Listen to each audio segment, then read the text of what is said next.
Quem avisa amigo é. Os market news passados já tinham nos alertado dessa possível subida aí, até pode ser um tsunami de subida, dependendo de como que forem a divulgação dos balanços, que é o grande destaque dessa semana.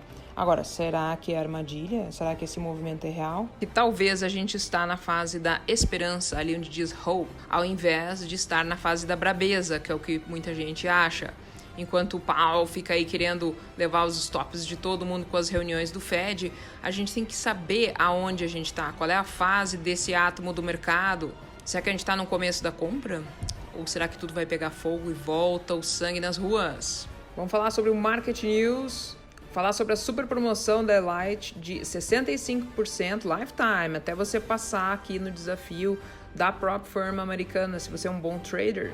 Já imaginou ganhar em dólar ou em euro? Então vamos saber mais. Vem comigo. Sonhos sem objetivos são só sonhos. E aí, vai ficar no sonho ou vai fazer um plano e cumprir o teu objetivo com disciplina, muito trabalho, suor e lágrimas? A opção é sua. Vamos falar sobre Market News.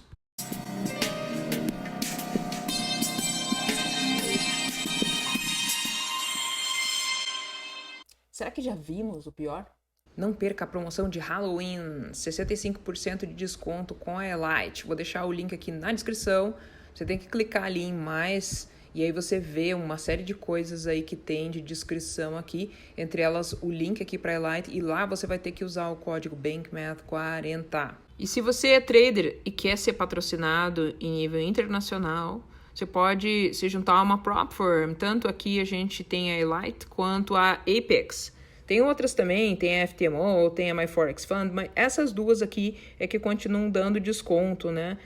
Porque você paga para fazer o desafio para ver ali a prova se você é consistente ou não, né?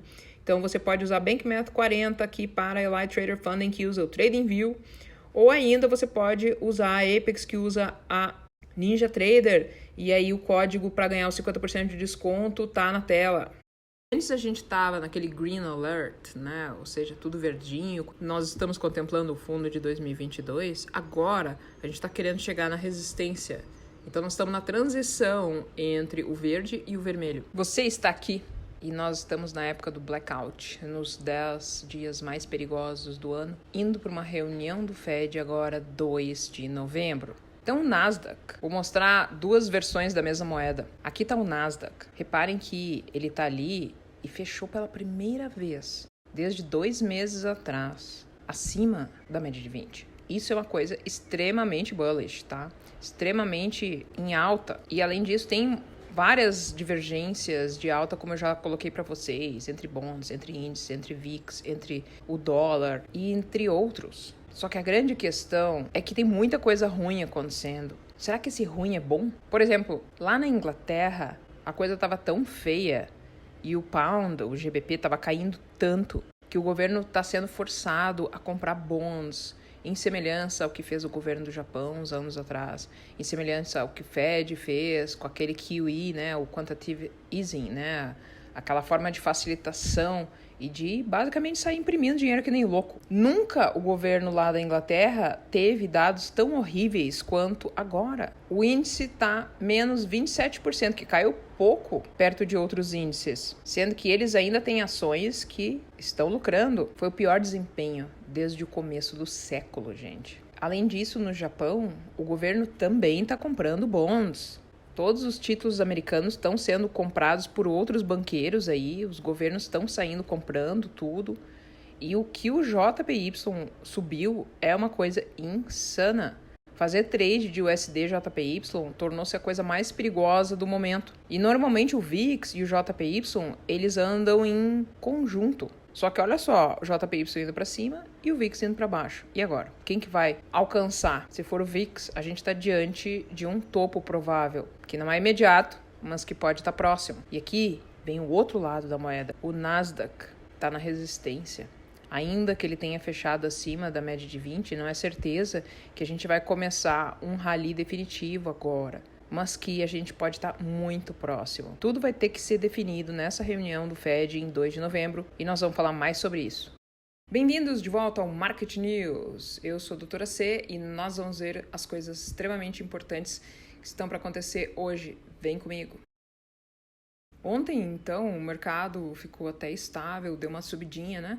SP500 mais 1,19%, Nasdaq mais 0,86% e o Dow, que realmente está o líder ultimamente, mais 1,34%. Se a gente for olhar agora para os diferentes setores do mercado americano, esse rally aqui foi fake, tá, gente? Por que eu sei? Porque a gente teve aqui o consumidor defensivo, a parte da saúde, os industriais e a tecnologia que subiram, mas ó, consumidor cíclico e os materiais básicos não subiram, tá? Então, isso aí, alta chance aqui desse rally ter sido fake mesmo, tanto de sexta quanto de segunda. Vamos dizer assim, é um rally mais defensivo. É aquilo que eu falei, né? Quando a gente tem o smart money, aquele dinheiro inteligente, os institucionais, antes de eles fazerem um mega movimento, eles fazem um sentido contrário.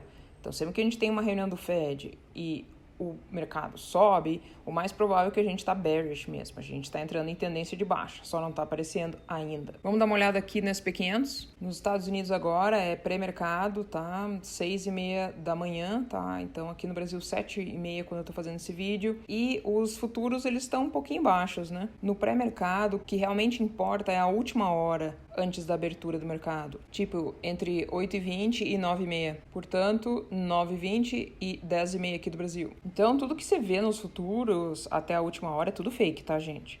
E pode mudar bastante, como foi o caso dramático que a gente viu sexta-feira. Vamos dar uma olhada aqui no gráfico diário do SPY, que é a ETF do SP500. Então, coincidência ou não, depois que aquele artigo lá do Wall Street Journal foi publicado, né, o mercado fez um mega ralizão, tá? E a gente segue subindo aqui, apagou 3 candles vermelhos, além daquele grandão, aquele candle elefante vermelhão também. Então, agora se a gente for contar todos os candles aqui, já são 9 candles apagados. Então, esse movimento foi realmente muito forte para cima. Então, pivô, não pivô, né? Ou seja, esse negócio do pivô significa que o Fed não vai subir as taxas de juros, tá? E isso daí é bullish para o mercado. Mas a real é que ninguém tá falando nada, né? É tudo zoom, zoom, zoom, o racional possível desse pivô aqui. E se eu for falar pra vocês, gente, esse negócio de pivô não é bom, é ruim. Antes de falar de pivô, deixa eu fazer um racional aqui com vocês, tá? Todo o mercado bear, esse mercado de baixo, ele começa depois da eleição do presidente dos Estados Unidos. E sim, o ano cai, é ruim, mas normalmente tem um retorninho positivo, ou seja, se a gente olhar aqui esses anos de eleição, tá? Espera-se que em 2022 feche o ano positivo aqui em mais 4,49%. E depois, né, mesmo sendo um bear market, a gente tem anos positivos ali em 2023 de 13% e a expectativa de 2024 é 7%. Então, o que está todo mundo olhando agora? Os earnings, essa divulgação dos balanços. Eu não sou fundamentalista, mas eu posso dizer para vocês que esses balanços estão indo muito bem. Eu acho que o que aconteceu, né, e que já foi publicado também, é que diminuíram muito as expectativas dos balanços para meio que maquiar que está sendo bom. Então, se a expectativa é um balanço absurdamente ruim, aí vem um resultado ruim, mas não é tão ruim quanto a expectativa, ele meio que parece bom. Então, para vocês terem uma noção, 70% dos balanços divulgados até agora para esse terceiro quadrimestre aqui, ele tá excelente, 70% acima da expectativa. Isso daqui tá bom, isso daqui não tá ruim. O racional é assim, esse é o único ano bear de todos os tempos, né? Onde a gente tem um mercado que caiu quando os balanços eles estão subindo. Isso só aconteceu há 120 anos atrás, gente. É o único mercado bear que os balanços estão super positivos, maquiados ou não, tá? Não vou nem discutir isso. Mas tá bom. E o racional é assim, ó. Se a renda continua subindo das pessoas e se os empregos continuam ok, não tem muito desemprego, não tem recessão, tá? Se eles estão fabricando ou não, aí já é outros 500 também. Mas por enquanto não existem dados objetivos que os Estados Unidos estejam em recessão. É muito louco isso. A Europa inteira está em recessão, mas os Estados Unidos não. Então, nesse pensamento, o que também está pegando? Por causa desse mercado que corrigiu absurdo, né? Tem ações ali que caíram 90%, muita gente perdeu muito dinheiro, vai demorar anos até recuperar, pelo menos essa é a estimativa, né? E aí o que que mostra? Que a maior parte dos investidores institucionais, eles estão em dinheiro vivo, eles não estão em ações. Eles estão ali no mínimo posicionado possível, né, dependendo do fundo que eles estão, né? Mas eles estão tudo em dinheiro. O que que significa isso? Que a hora que esse mercado reverter, existe muito medo das pessoas de perder o rally do final do ano das eleições de segundo turno, porque todo mundo sabe que todo ano tem rally. É por isso que aqueles dias de alta, eles têm sido mais fortes do que os dias de queda. As pessoas têm FOMO, aquele fear of missing out, aquele medo de perder o rally e ficar de fora. E é interessante que esse medo é maior do que perder dinheiro, que não faz nenhum sentido.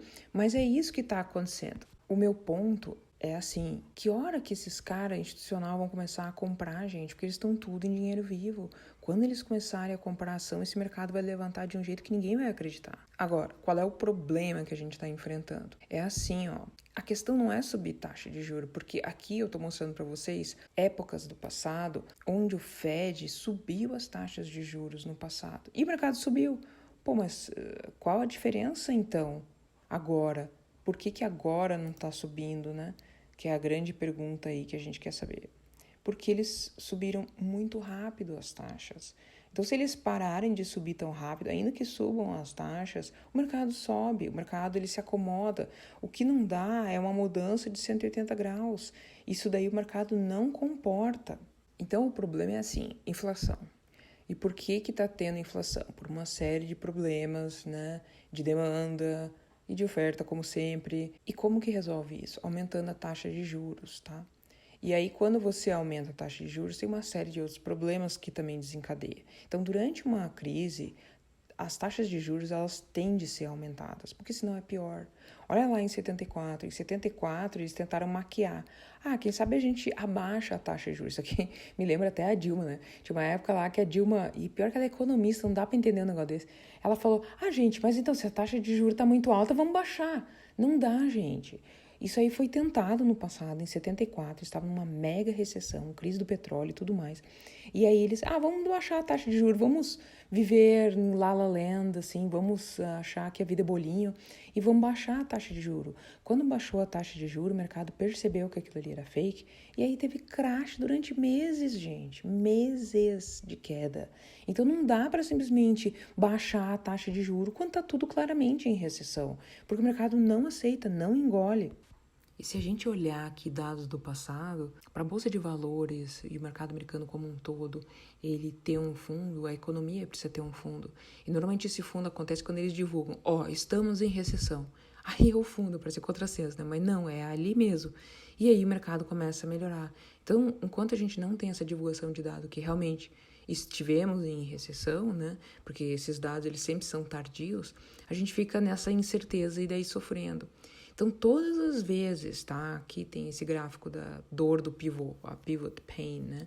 Porque todas as vezes que tentaram fazer um pivô e simplesmente baixar as taxas de juros quando estava claramente em recessão, o mercado caiu mais. Muito cuidado, porque se o Fed vier com o papo que eles vão pivotar de verdade, como o artigo de Wall Street falou, que eu acho uma viagem, que não vão fazer isso, obviamente, mas se os loucos fizerem, o mercado tem crash, gente. E aí não tem como segurar esse mercado mesmo. Então, aquilo que as pessoas vão achar que é bom, porque toda essa subida, eles estão achando que o mercado vai pivotar no sentido que o Fed vai abaixar as taxas de juros, na verdade é pior, não é melhor. Se a gente olhar aqui, olha aí, depois que o Fed falou que, vamos pivotar, gente, o mercado caiu em média 28,3%. Durante 14 meses até se recuperar, quando a economia achou um fundo. Mas olha lá, desde a grande crise financeira lá de 2007, do subprime, né, o mercado caiu 50%. Ali da bolha, né, do .com, lá das empresas da internet, 38%. Então teve várias dimensões aqui de queda, mas em média é 28% de queda que cai se o Fed falar, não, a gente vai baixar as taxas de juros. Então, muito cuidado com o tipo de informação que pode vir a chegar até vocês. Que nesses tempos malucos que a gente está vivendo, o que parece ser bom é ruim. E o contrário também é verdade. Tudo que a gente está vendo aqui, essa subida louca das taxas de juros, ela foi muito rápida. E toda vez que o mercado sobe taxa de juro extremamente rápido, aí o mercado não aguenta e ele vem abaixo, porque tem aquelas contrações dos PLs, né, múltiplos, de tudo que é ação, então, e índice também, né? Então é muito ruim isso. Então, o melhor agora seria o Fed não pivotar, tipo, não diminuir juro, porque aí vai dar uma confusão. Historicamente, a gente sabe que os piores crashes do mercado ocorreram quando o Fed decidiu pivotar. Se eles inventarem de diminuir taxa de juros, isso aqui vai ser um caos, gente. Agora, se o Fed não fizer nada e as taxas de juros, elas até subirem, né, mas se manterem estáveis, aí o mercado ele faz um rally violento. Por quê? Porque vai ter a expansão desses PLs todos assim, né? O que não dá é para pivotar do nada, começar a diminuir juro. Aí o mercado vai ter crash, gente. Aí vai ser feio e aí não tem gráfico que salve, não tem divergência de alta que salve. Aí vai ser um horror. Mas voltando aqui para o gráfico do SPY, o mercado continua subindo nessa esperança que o Fed abaixa os juros, que é loucura, mas e é pior até, mas enfim, é o que está rolando aparentemente, é o que os fundamentalistas estão falando.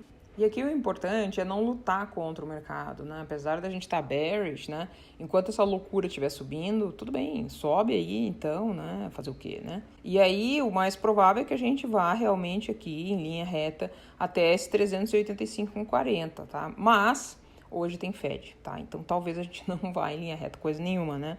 E talvez até feche esse gap aqui que tá aberto. Tem essa distância, né, entre ontem e o mercado lá de sexta-feira, tá? Então talvez a gente volte aqui para fechar esse gap. Então, nos últimos capítulos, né, eu tinha desenhado essas duas linhas aqui do semanal. Então, essa linha aqui superior azul, 385 mais ou menos, né, é aonde a gente provavelmente vai ir agora. E se der qualquer coisa aí, um pullback, etc., o local mais provável da gente ir é esse 362 aqui no SPY. Então, apesar da gente ainda ter um espacinho para cima, essa faixa vermelha aí que vocês devem estar vendo, ela é uma resistência bastante importante, tá? Porque aqui a gente bateu outras vezes e aí foi para baixo, né? É só olhar para a esquerda que dá para ver direitinho. Se você notar, tem um gap aqui na esquerda. Na verdade, essa zona aí do gap, ela é uma zona de aceleração. Muitas vezes a gente não fica muito tempo nela, né? Ou a gente passa voando para cima, ou então a gente bate, rejeita e cai. Por isso que eu chamo de zona de aceleração, porque a gente pega uma price action muito rápida ou para cima ou para baixo. Então a grande questão é que hoje, na terça-feira, aqui, 25 de outubro, tem vários earnings muito importantes, mas é só depois que o mercado fecha. Hoje a gente tem o balanço divulgado aí da Microsoft, do Google e o grande esperado Visa, né? Porque se o Visa vier ruim é porque as pessoas não estão gastando, né? E isso aí vai ser muito ruim para o mercado. Por outro lado, se o Visa vier bom, né, significa que as pessoas ainda têm dinheiro para comprar bastante para gastar no cartão de crédito. Então, depois que o mercado fechar na terça-feira, tem muitos balanços para serem divulgados. E detalhe, né, sempre depois que o mercado fecha. Então, amanhã vai ter um gap violento nas ações, seja para cima ou para baixo. E às vezes as pessoas ficam tentadas a fazer trade para pegar esse tipo de balanço, mas é muito complicado, gente, é muito complicado. Porque se você esperar a divulgação desses balanços, aí a volatilidade morre e daí fica muito mais fácil de fazer trade, seja na compra ou na venda. Para quem lida também com opções, as opções elas ficam muito mais baratas nos Estados Unidos depois da divulgação dos balanços, porque antes elas estão muito gordas, assim, sabe? Vamos falar agora sobre a HIG. Gente, aquela divergência de venda, ela ainda continua, tá? Então, os bonds, eles ainda têm uma divergência de venda, o SPY tá subindo, tá? Isso aí não mudou. E ontem, a gente viu ali nos setores, tem um alerta, porque isso daqui não é mercado risk-on, isso aqui é um mercado risk-off, é um mercado de tendência de baixa, só para pegar as pessoas.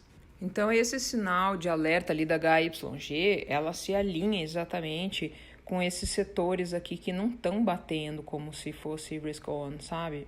Porque quando vem esse defensive aqui, estranho, assim, isso normalmente não é um mercado bom, sabe? HIG, para quem não sabe, eu sugiro que assista os market news anteriores, ela é título público americano, são os bonds, só que é uma ETF, né? e ela sempre vai antes, por isso que é o smart money. Agora, os índices, as ações são dumb money, porque demora para ir, tá? E a gente ainda continua com essa divergência de venda aqui nos bonds. Então, se você olhar aqui o SPY em azul, ele particularmente apresentou um candle de alta importante que apagou o candle preto ali para a esquerda. Só que isso é meio perigoso, porque daí as pessoas, quando ficam tudo empolgadas achando que o mercado vai, aí ele retrocede. Isso é bem típico. O que eu fico me perguntando é se os caras não publicaram aquele artigo no Wall Street Journal para estimular as pessoas a sair comprando que nem louco, achando que o Fed vai baixar os juros, e é tudo fake, né? Então tem que ficar pensando nessa hipótese. Porque daí esse rally fake para cima, na verdade, é só o smart money trazendo o preço para cima para daí eles conseguirem vender mais alto. E também é um movimento muito suspeito, porque tem a divulgação dos balanços hoje, na terça-feira. Então, 2 de novembro também tem a reunião lá do FOMC, né? O FOMC aí, essa reunião que tem o payroll, tal, etc. Isso daí, quando eles definem as coisas tudo, é muito importante. E aí, dependendo da taxa de juros, o mercado ele pode virar ou não.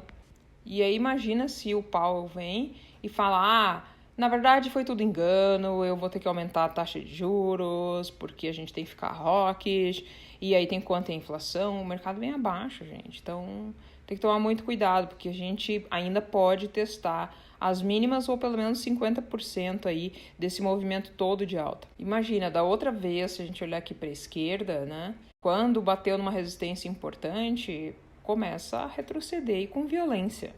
Por que não acontecer isso agora, né? É por isso que esse evento do Jackson Hole, e para quem não assistiu o último Market News, dê uma olhada, onde eu explico melhor sobre o Jackson Hole, foi isso. Foi todo mundo empolgado lá pro Jackson Hole e aí viu que a realidade era outra. Dependendo do que o Powell for falar, esse mercado vem abaixo. E aí, se não fizerem nada e o mercado ficar estável, tipo assim, não subirem essa taxa de juros, aí a gente vai para cima. Isso tudo aqui vai contra a sazonalidade, né? Porque o que acontece? Essa é a semana mais perigosa, são os 10 dias mais perigosos de outubro. E a gente tá indo para cima, gente. Boa coisa não é isso daqui, né? Olha lá a sazonalidade, sempre caiu aqui. Sempre caiu nessa última semana de outubro. Por que agora é diferente? Não tem que pensar que é diferente, tem que pensar que tem alguma pegadinha. Porque, historicamente, essa última semana de outubro é a semana mais fraca de todo o ano. E não é do mês, é do ano inteiro. E tudo isso porque a gente tem essa eleição, né, do segundo turno, que nem tem aqui no Brasil, tem do Bolsonaro. Lá, eles também têm, coitados, vão ter que definir se vão reeleger o Biden ou não. Então, o que é certo, a gente deve ter um rally no começo de novembro, mas que o negócio vai começar em outubro e vai ficar infinito até dezembro, eu acho muito raro, nunca aconteceu. Desde a Segunda Guerra Mundial, que é o histórico aqui dessa database, nunca houve isso.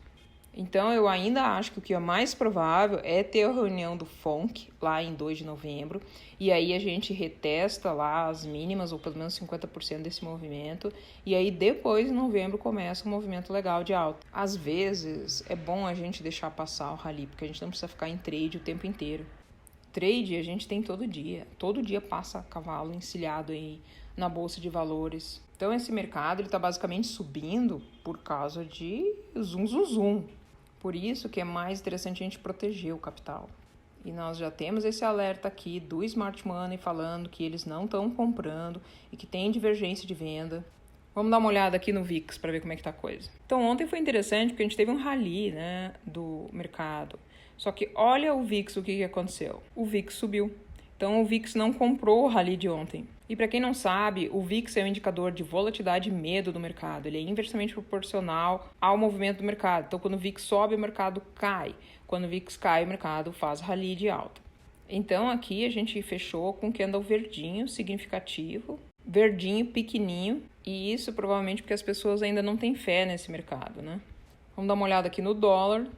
O dólar tinha um triângulo simétrico e aparentemente o dólar rompeu para baixo. Só que aí o que acontece? Nós temos candles verdes no dólar. Só que se vocês repararem aqui no MACD, a gente já tem uma linha de tendência baixa. E quando a gente tem aqui uma tendência acontecendo, significa que, será que o dólar vai mesmo cair? Existe essa relação inversamente proporcional entre o dólar e o mercado. Então, quando o dólar cai, é bom para o mercado, porque o mercado sobe, né? Quando o dólar sobe, ele destrói todas as moedas e, ultimamente, o mercado, as ações acabam caindo também. Vamos agora para o rendimento dos bonds de 10 anos. Daí, revendo, na sexta-feira, a gente viu aqui essa shooting star que sugeriu reversão aqui dos yields. Os yields, né, esses 10 anos aqui, eles têm uma relação inversa com o mercado nas condições que a gente está agora, porque não é sempre assim. Normalmente eles são diretamente proporcionais, mas nessa situação de extremismo que a gente está vendo, eles ficam inversamente proporcionais. Então, quando o 10 anos está caindo, significa que o mercado ele consegue respirar e aí é possível subir, né? E o movimento inverso, quando sobe cada vez mais alto, significa que as pessoas, elas particularmente estão vendendo débito, né? Isso é muito ruim. Elas estão vendendo aqueles títulos públicos americanos que elas compraram e aí é por isso que sobe, tá, esses rendimentos. E porque tem essa cunha descendente aqui, que está querendo quebrar para baixo, o mais provável é que haja um rally desse mercado, né? E que as ações melhorem. A gente já está aqui nessa época aí dos balanços. Mesma coisa aqui com rendimentos dos títulos públicos americanos de 2 anos, tá? Também uma cunha ascendente, também sinais de reversão e agora aparentemente está rompendo para baixo, o que é bom para o mercado. O MACD também está mostrando um momentum aqui de continuidade da venda, o que também é bom. É claro que seria muito mais interessante se esse mercado fizesse um pullback para daí deixar a gente comprar, né? Porque esse negócio de subir em linha reta eu particularmente não gosto. Então, apesar dessa divergência de venda, e a gente tem que tomar cuidado porque o SPY está atingindo essa zona aqui de resistência, ou melhor dizendo, uma zona de aceleração, vamos ficar sem lutar com o mercado, né? Enquanto tiver comprado, segue comprado. Começou ali fortes candles de venda e começar toda uma price action de venda, pronto, aí já pode imaginar que talvez a gente vá corrigir. Vamos olhar aqui o gráfico do ouro barra SPY, tudo são ETFs, tá? GLD de Gold, que significa ouro em inglês. Então, o SPY ele tá ali em azul e depois a gente tem o ouro lá para cima. Essa razão aqui entre o ouro e o SPY é bom porque você tem que entender se você está num ambiente de risk on ou risk off, se está em tendência de alta ou baixa. E a gente segue ali em risk on. Ou seja, no ambiente risk on, o dinheiro vai sair do ouro e ele vai lá para as ações. Agora, quando as pessoas ficam tudo com medo, aí o dinheiro vai sair das ações, do mercado da Bolsa de Valores como modo geral, né? E aí vai voltar para o ouro. E é interessante ver que todas as vezes que a gente teve um sinal de venda ali no MACD, é porque o SPY ele deu um ralizão bom mesmo de ver. Então, os índices subindo significa que as ações estão sendo compradas, é muito bom. Por enquanto, não tem nenhum sinal de venda aqui, nada de novo aqui naquele índice de respiração das ações, o Breadth Indicator, né? Ele mostra as ações, o percentual das ações que estão acima da média de 200 dias. Então, é fácil de notar que enquanto as ações estavam sendo compradas e fazendo, então, fundos mais altos, o SP500 ele estava fazendo fundos mais baixos. Essa divergência aqui ela é muito importante, como eu falei para vocês, ela só apareceu lá em 2016 e o mercado subiu lá 15%, que foi uma alta significativa, porque durante várias semanas esse mercado ele subiu quando apareceu essa divergência.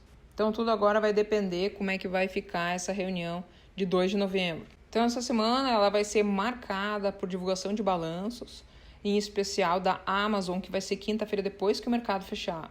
E vamos dar uma olhada agora no calendário. Hoje a gente tem aqui o índice da confiança do consumidor, que deve vir ruim para a Dedel. Só que não esperem que o mercado vá ter crash por causa disso, que talvez não seja esse o caso.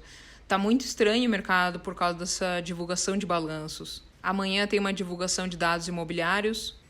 Quinta-feira é um dia importante, porque daí tem os dados do PIB americano.